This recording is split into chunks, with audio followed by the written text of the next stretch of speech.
ଓଡ଼ିଶାର ଗୋଟେ ଛୋଟ ଗାଁରେ ରହୁଥିଲା ଗୋଟେ ଗରିବ ପରିବାର। ସେହି ପରିବାରରେ ଥିଲା ଗୋଟେ ଛୋଟ ପିଲା। ତାର ନାଁ ଥିଲା ରଘୁ।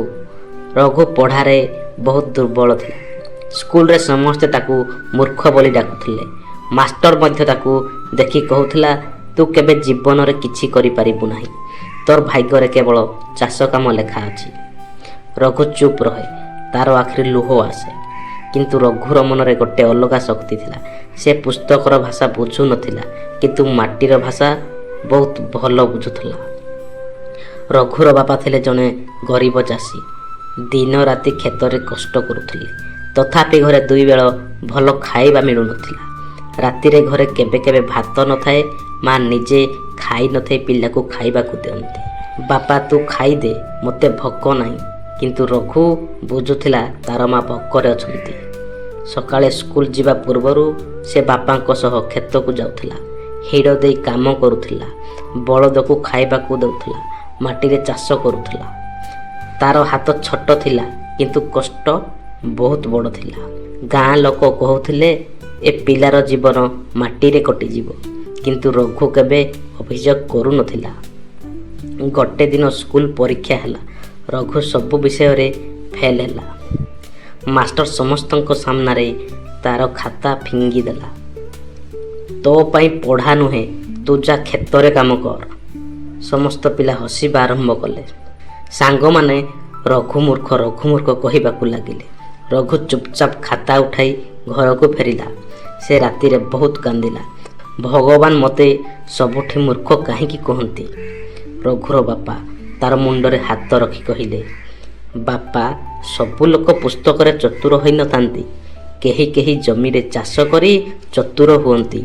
ଏହି କଥା ରଘୁର ମନରେ ଗଭୀର ଭାବରେ ବସିଗଲା।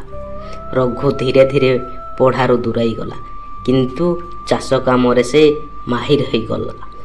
କେଉଁ ମାଟିରେ କେଉଁ ଫସଲ ହୁଏ, କେଉଁ ସମୟରେ ପାଣି ଦେବାକୁ ପଡ଼େ, କେଉଁଠି ଚାରା ଲଗାଇଲେ ଭଲ ହେବ, ସେ ଖୁବ୍ ଶୀଘ୍ର ବୁଝିଗଲା। ତାର ବାପା ଦେଖି ଆଶ୍ଚର୍ଯ୍ୟ ହେଉଥିଲେ। ଏତେ ଛୋଟ ବୟସରେ ଏତେ ବୁଦ୍ଧି। ରଘୁ କ୍ଷେତକୁ ନିଜ ଜୀବନ ଭାବୁଥିଲା। ସକାଳୁ ସୂର୍ଯ୍ୟ ଉଠିବା ପୂର୍ବରୁ ସେ କ୍ଷେତରେ ପହଞ୍ଚି ଯାଉଥିଲା। ସେ ମାଟିକୁ ହାତରେ ଧରି କହୁଥିଲା, ତୁ ମୋ ଜୀବନ, ତୁ ମୋ ଭଗବାନ। ଗୋଟେ ବର୍ଷ ଭୟଙ୍କର ବାତ୍ୟା ଆସିଲା। ସମସ୍ତ ଫସଲ ନଷ୍ଟ ହୋଇଗଲା। ଚାଳ ଘର ମଧ୍ୟ ଉଡ଼ିଗଲା। ରଘୁର ବାପା ଋଣରେ ବୁଡ଼ିଗଲେ। ଋଣ ଦେଇଥିବା ଲୋକ ଘରକୁ ଆସି ଚିତ୍କାର କରୁଥିଲେ, ଟଙ୍କା ଦେ, ନହେଲେ ଜମି ନେଇଯିବି। ରଘୁ ବାପା ଭିତରୁ ଭାଙ୍ଗି ଯାଇଥିଲେ। ଗୋଟେ ରାତିରେ ସେ ହଠାତ୍ ଅସୁସ୍ଥ ହୋଇପଡ଼ିଲେ। ଘରେ ଚିକିତ୍ସା ପାଇଁ ଟଙ୍କା ନଥାଏ। ରଘୁ ବାପାଙ୍କ ହାତ ଧରି କହୁଥିଲା, ବାପା ମୋତେ ଛାଡ଼ି ଯାଅନି। କିନ୍ତୁ କିଛି ସମୟ ପରେ ତାର ବାପା ଚିରଦିନ ପାଇଁ ଆଖି ବୁଜିଦେଲେ। ସେହିଦିନ ରଘୁର ଜୀବନ ସମ୍ପୂର୍ଣ୍ଣ ବଦଳିଗଲା। ଏବେ ସମସ୍ତ ଦାୟିତ୍ୱ ରଘୁ ଉପରେ ପଡ଼ିଲା। ଛୋଟ ବୟସରେ ସେ ଘରର ମୁଖ୍ୟ ହେଲା।